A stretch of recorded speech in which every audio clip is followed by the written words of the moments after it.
بہت ہی پیارے ناظرین، السلام علیکم ورحمۃ اللہ وبرکاتہ۔ میں غلام مصطفیٰ ہوں اور آپ دیکھ رہے ہیں میرا یوٹیوب فیس بک چینل پیامی اسلام۔ آج کا ہمارا سبق سورۃ البقرہ کی آیت نمبر 246 پر مشتمل ہے۔ اعوذ باللہ من الشیطان الرجیم، بسم اللہ الرحمن الرحیم۔ الم تر الی الملأ من بنی اسرائیل الم تر الی الملأ من بنی اسرائیل من بعد موسیٰ اذ قالوا لنبی لہم مبعث لنا ملکا نقاتل فی سبیل اللہ قال هل عصیتم ان کتب علیکم القتال الا تقاتلوا قالوا وما لنا الا نقاتل فی سبیل اللہ وقد اخرجنا من دیارنا وابنائنا فلما كتب علیہم القتال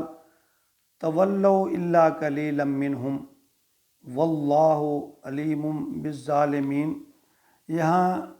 اللہ رب العزت نے جہاد اور قتال کا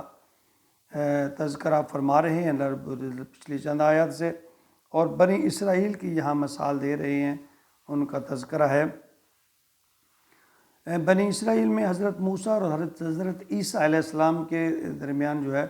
کافی نبی اللہ تعالیٰ نے مبعوث فرمائے، اور یہ جو واقعہ ہے اس میں یہ اس وقت سمیعول نبی تھے، ان کے دور میں یہ جو آیت ہے اس کا جو تعلق ہے اس دور سے ہے کہ انہوں نے، اللہ فرماتے ہیں الم تر الی الملأ، کیا تم نے غور نہیں کیا، من بنی اسرائیل، کہ بنی اسرائیل کے جو سردار ہیں، ملأ سردار ہیں، سرداروں کے معاملہ میں تم نے غور نہیں کیا۔ اللہ یعنی مسلم امہ کو ایک مثال دے کر بیان فرماتے ہیں۔ اصل میں بات یہ تھی کہ صحابہ کرام جب جو مسلمانوں پر ظلم و ستم ہوتے دیکھتے، مشکلات کی گھڑی دیکھتے، تو وہ بار بار نبی اکرم صلی اللہ علیہ وسلم سے جنگ اور قتال کا مطالبہ کرتے۔ تو یہاں چونکہ اس وقت مسلمانوں کی حالت قدر کمزور بھی تھی، تو یہاں اس کے لیے تیاری کے لیے اللہ رب العزت تھوڑا سا ذہن بنا رہے ہیں، اور فرمایا کہ کیا تم نے الم تر الی الملأ، کیا تم نے ان جو سردار تھے من بنی اسرائیل، جو بنی اسرائیل میں سے، ان کی بات نہیں سنی، من بعد موسیٰ، جو موسیٰ علیہ السلام کے بعد آئے۔ قال اذ قالوا، کہ جب انہوں نے کہا لنبی لہم مبعث، اس نبی کو جو میں نے ان پر مبعوث کیا تھا، نازل کیا تھا، لنا ملکن، ان کے سرداروں پر، ملکن نقاتل فی سبیل اللہ، کہ ہمارے لیے کوئی بادشاہ مقرر کر دیں، امیر مقرر کر دیں، کہ تاکہ ہم اللہ کی راہ میں جو ہے جہاد کریں، یعنی ان لوگوں نے مطالبہ کیا۔ تو یہاں بادشاہ سے مراد ایک سپہ سالار ہے کہ نبی کی موجودگی میں تو بلند ترین مرتبہ تو نبی کا ہی ہوتا ہے، لیکن ایک ایسا انہوں نے کہا کہ ہمارے لیے ایک سردار جو ہے یا سپہ سالار ہے، اس کو نامزد کر دیں تاکہ ہم جنگ کر سکیں۔ قال هل عصیتم، تو انہوں نے کہا کہ تم سے اس بات کا بھی اندیشہ ہے، ان کتب علیکم، کہ تم پر فرض کر دیا جائے، کم القتال، علیکم القتال، لڑنا جھگڑنا قتال تم پر فرض کر دیا جائے، اللہ تقاتلوا، تو تم نہ لڑو۔ تو اس وقت کے جو پیغمبر تھے سمیعول علیہ السلام، انہوں نے کہا کہ مجھے ڈر ہے کہ تم پر اللہ کی طرف سے جہاد کا حکم آ جائے اور پھر تم جہاد نہ کرو، پھر جاؤ اپنی بات سے، یہ جو اب تم جوش و خروش بہادری دکھا رہے ہو، پھر تمہاری یہ بہادری بزدلی میں نہ بدل جائے۔ تو فرمایا قالوا وما لنا، تو انہوں نے کہا، کہنے لگے وما لنا الا نقاتل، کیسے ہو سکتا ہے کہ ہم اللہ نقاتل، کہ ہم قتل نہ کریں، جہاد نہ کریں، فی سبیل اللہ، یہ کیسے ہو سکتا ہے کہ ہم اللہ کی راہ میں جہاد نہ کریں یا نہ لڑیں۔ وقد اخرجنا، وقد اخرجنا، جبکہ ہمیں نکال دیا گیا ہے، من دیارنا، ہمارے گھروں سے، وابنائنا، اور ہمارے بیٹوں میں، اور ہمارے آل اولاد کو ہمارے گھروں سے نکال دیا گیا ہے۔ یعنی وہ اپنا یہ جذبہ یا غصہ دکھا رہے تھے کہ ہم کیوں نہ لڑیں، کہ جب کہ ہمیں انہوں نے اب ہمارے گھروں سے نکال دیا، ہماری عورتوں کو باندیاں بنا لیا ہے، تو ہم کیوں نہ ان کے ساتھ جنگ کریں، کیوں نہ ان کے ساتھ لڑیں۔ فلما کوتبہ، بس اللہ نے ان پر فرض کر دیا، علیہم القتال، قتل کرنا، جہاد کرنا اللہ تعالیٰ نے ان پر فرض کر دیا۔ جب یہ ہوا تو کہنے تولو، پھر گئے ان میں، الا قلیلا منہم، مگر ان میں سے تھوڑے، یعنی زیادہ تر جو لوگ تھے وہ ڈر گئے اور بھاگ گئے، نکل گئے، تھوڑے لوگ بچے۔ یعنی مسلمانوں کے لیے بھی یہ ایک تنبیہ کی جا رہی ہے، ان کو جنگ کے لیے ایک یعنی تیار کیا جا رہا ہے کہ ایسا نہ ہو کہ تم پر جنگ کا پھر حکم آ جائے جس کا تم مطالبہ کر رہے ہو اور پھر تمہیں ناگوار گزرے۔ یعنی آیت نمبر 216 میں یہ بات گزر چکی کہ کتب علیکم کم القتال وهو کرہ لکم، تم پر جنگ فرض کی گئی ہے، وہ تمہیں ناگوار ہو، اگرچہ تمہیں ناگوار ہو۔ تو اللہ اس سمیع النبی نے فرمایا کہ تم بزدلی نہ دکھاؤ،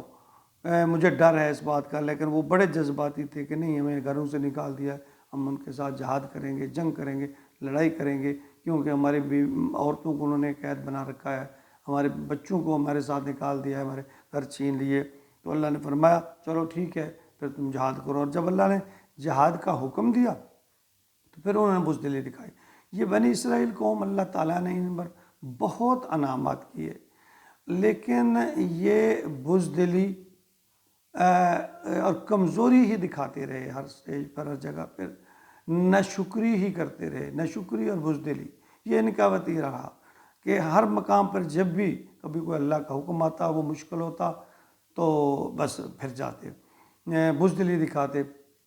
اور ہمیشہ اللہ کے انعامات ہونے کے باوجود یہ جو پھر ناشکری ہی کرتے رہے۔ یہ بنی اسرائیل کا جو تذکرہ ہے یہ حضرت موسیٰ اور عیسیٰ اور اس سے پہلے کچھ انبیاء جو حضرت ابراہیم کے جو اولاد سے آگے چلی تھی، تو وہاں سارا یہ سب ان کا تذکرہ اللہ تعالیٰ فرما رہے ہیں۔ یہ ایک پیغمبر کا نام نہیں ہے بلکہ ایک قوم کا نام ہے۔ اللہ فرماتے ہیں واللہ علیم بالظالمین، اللہ ایسے ظالموں سے خوب باخبر ہے، یعنی اللہ نے انہیں ظالم قرار دیا، بزدل، ظالم کافر کے برابر، کہ یہ کفر ہی ہے ایک قسم کا، کہ اللہ فرماتے ہیں کہ میں انہیں جانتا ہوں، میں پہلے بھی جانتا تھا، لیکن یہ اپنے نبی سے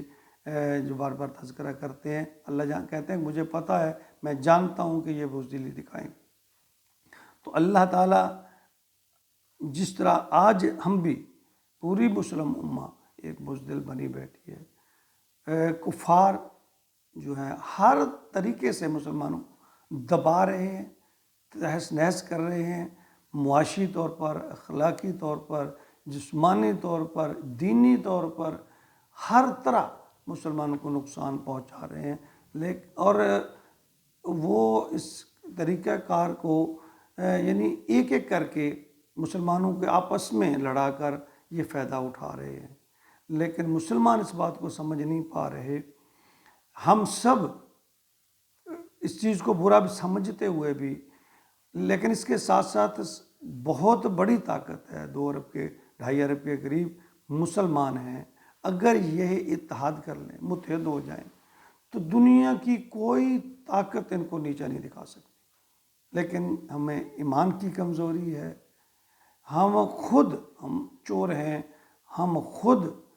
بے ایمان ہیں، ہم نے نبی پاک صلی اللہ علیہ وآلہ وسلم کی جو احکامات ہیں، اسوہ حسنہ ہے، ان کو چھوڑ رکھا ہے، حرام کھاتے ہیں، بے ایمانی کرتے ہیں، چوریاں کرتے ہیں، دھوکہ دیتے ہیں، فراڈ کرتے ہیں، صلہ رحمی نہیں کرتے، اللہ کا ذکر نہیں کرتے، اللہ پہ توکل نہیں کرتے، صبر نہیں کرتے۔ یہ ساری برائیاں ہمارے اندر آ چکی ہیں، جن کا نتیجہ یہ ہے کہ سب کچھ ہونے کے باوجود مسلمان مار کھا رہا ہے، بے عزت ہو رہا ہے، قتل و غارت ہو رہی ہے۔ یہ سب اللہ کی نافرمانی کے نتیجے ہیں۔ اللہ رب العزت ہمیں اپنے اصل جو طریقہ ہے، جو نبی پاک صلی اللہ علیہ وسلم کا جو اللہ کے اصل احکام ہے، جو ہمارا اصل دین ہے، اللہ رب العزت ہماری اس طرف رہنمائی فرما دے، ہماری مدد فرما دے، اور ہمیں اس پر عمل پیرا ہونے کی توفیق عطا فرما دے۔ آمین۔